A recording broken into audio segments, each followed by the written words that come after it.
নমস্কার, আমি দীপমালা মালাকার।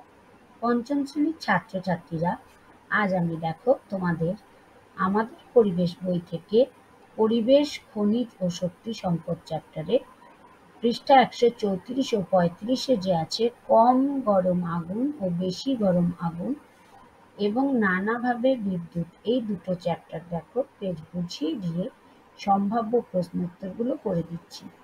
দেখো, কম গরম আগুন, বেশি গরম আগুন। দেখো, আগুনের যে কম গরম আর বেশি গরম হয়, এটা কি তোমরা কখনো ভেবে দেখেছো? দেখো, যখন কোনো কারখানায় কাজ হয় তখন সেই আগুনটা অনেক বেশি গরম থাকে, তাই না? যখন ধাতু গলানো হয়। আবার যখন রান্না করা হয় তখন আমাদের গ্যাসের বা উনুনের আগুনটা কিন্তু অনেক কম আঁচের থাকে। তো চলো আমরা পেজটা এবার পড়ে দেখি।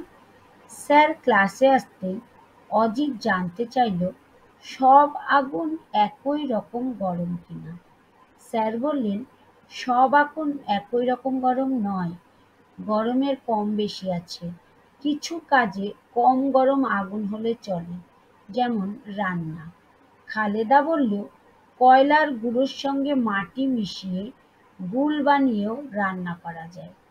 ঠিক, কম কার্বন আছে এমন কয়লার আগুনে রান্নার কাজ চলে, কিন্তু যদি খুব গরম আগুন লাগে তাহলে কয়লা আরো খাঁটি হওয়া চাই। খুঁজতে হবে কোন কয়লায় কার্বন বেশি। বুঝতে পেরেছো?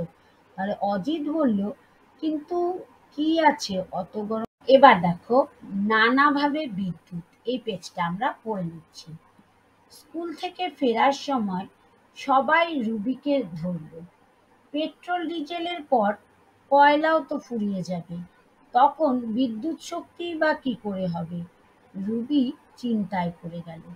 পরদিন ক্লাসে রুবি জানতে চাইল, স্যার, বিদ্যুৎ দিয়ে এত কিছু হয়, আর বিদ্যুৎ হয় শুধু কয়লা দিয়ে।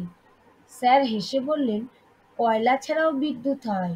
বিদ্যুৎ কেন্দ্রে মস্ত পাখার মতো দেখতে যন্ত্র থাকে, এটা টারবাইন। সেটা ঘোরাতে হয়। সে জল ফুটিয়ে গরম হাওয়া বাষ্পের চাপে ঘোরাও, আর সবাই মিলে ঠেলে ঘোরাও। যে ঘোরাবে তার শক্তির একটা অংশই বিদ্যুৎ শক্তি হয়ে আসে। ঠিক আছে? অনেকেই ঠিকমতো বুঝতে পারল না। তখন স্যার আবার বললেন, ডায়নামো লাগানো সাইকেল দেখেছো তো? অজিত বলল, বুঝেছি। ডায়নামো চালু করলে প্যাডেল করতে একটু বেশি খাটনি হয়, তবে প্যাডেল করা যাবে। রুবি বলল, ডায়নামোতে ছোট একটা বাল্ব জ্বলবে, জেনারেটরে বরং অনেক আলো জ্বলবে। জেনারেটর কোথায় দেখেছো? যাত্রার সময়। হয়তো রাজা বিচার করছেন এমন সময় লোডশেডিং হলো। দর্শকরা হৈ হৈ করে উঠল। ২ মিনিটের মধ্যে জ্বলে উঠল জেনারেটরের আলো। আবার বিচার শুরু হলো।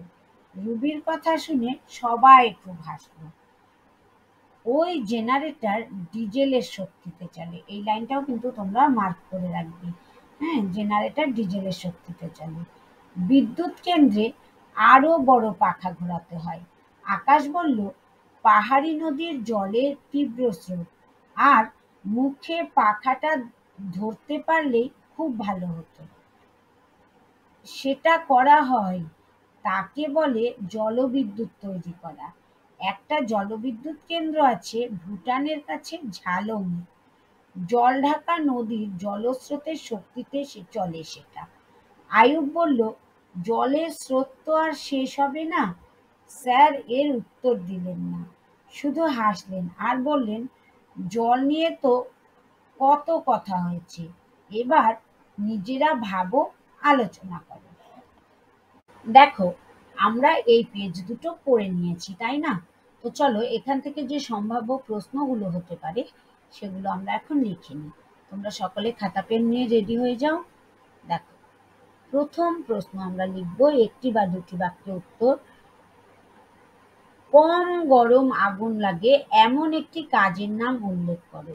উত্তর, রান্নার কাজে কম গরম আগুন লাগে। 2 নাম্বার, গুল দিয়ে কি করা হয়? গুল কিভাবে বানানো হয়? উত্তর, গুল দিয়ে রান্নার কাজে উনুন জ্বালানো হয়। কয়লার গুঁড়োর সঙ্গে মাটি মিশিয়ে গুল বানানো হয়। 3 নাম্বার, কয়লা ছাড়া অন্য দুটি খনিজ পদার্থের নাম লেখো। উত্তর, কয়লা ছাড়া আরো দুটি খনিজ পদার্থের নাম হলো পেট্রোলিয়াম এবং লৌহ আকরিক। 4 নাম্বার, দুটি জীবাশ্ম জ্বালানির নাম লেখো। উত্তর, দুটি জীবাশ্ম জ্বালানির নাম হলো কয়লা ও পেট্রোলিয়াম। 5 নাম্বার, পেট্রোলিয়াম ও কয়লা ব্যবহার করে যে শক্তি পাওয়া যায় তাকে কি বলে? উত্তর, পেট্রোলিয়াম ও কয়লা ব্যবহার করে যে শক্তি পাওয়া যায় তাকে জীবাশ্ম জ্বালানি শক্তি বলে। নাম্বার, পেট্রোলিয়াম থেকে কি কি পাওয়া যায়? উত্তর, পেট্রোলিয়াম থেকে পেট্রোল, ডিজেল, কেরোসিন প্রভৃতি পাওয়া যায়। 7 নাম্বার, পেট্রোলিয়াম কি অথবা পেট্রোলিয়াম কি থেকে পাওয়া যায়? উত্তর, মৃত প্রাণীর দেহ সমুদ্রের তলায় পলি রাশির মধ্যে বহুদিন ধরে চাপা পড়ে যে থকথকে কাদা কাদা জ্বালানি পদার্থ সৃষ্টি করে তাকে পেট্রোলিয়াম বা খনিজ তেল বলে। এখানে দেখো প্রশ্নটা কিন্তু দুভাবেই হতে পারে। তোমাদের স্কুলে কখনো পেট্রোলিয়াম কি এরকমও থাকতে পারে, বা পেট্রোলিয়াম কি থেকে পাওয়া যায়, যে কোনো প্রশ্ন হলে তোমরা এই উত্তরটি লিখবে। ঠিক আছে। 8 নাম্বার প্রশ্ন দেখো, কয়লা থেকে কি কি উপজাত পাওয়া যায়? উত্তর, কয়লা থেকে উপজাত হিসেবে পাওয়া যায় কোল গ্যাস, কোক, আলকাত্রা, ন্যাপথলিন, পিচ, তরল অ্যামোনিয়া ইত্যাদি। 9 নাম্বার, জীবাশ্ম কি? উত্তর, ভূগর্ভের শিলার মধ্যে বহুদিন ধরে মৃত উদ্ভিদ বা প্রাণীর দেহ চাপা পড়ে থাকলে শিলার মধ্যে ওই উদ্ভিদ বা প্রাণীর ছাপ পড়ে যায়, ওই ছাপকে জীবাশ্ম বলে। 10 নাম্বারে দেখো আমি কয়েকটি শূন্যস্থান টুকে নিয়েছি। ক নাম্বার, স্যাকারিন তৈরি হয় ড্যাশ থেকে। খ নাম্বার, কয়লা হলো একটি ড্যাশ জ্বালানি। গ নাম্বার, কয়লা পেট্রোলিয়াম দুটোকেই বলে ড্যাশ জ্বালানি। ঘ নাম্বার, উদ্ভিদ জীবাশ্ম হলো ড্যাশ। নাম্বার, ভারতের মোট উৎপাদিত শক্তির প্রায় ৫৫% আসে ড্যাশ থেকে। টুকে নিয়েছ?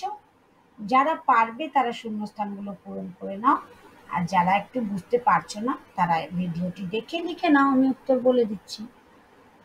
দেখো, প্রথম উত্তর হবে স্যাকারিন তৈরি হয় কয়লা থেকে। তোমরা কি জানো স্যাকারিন কি?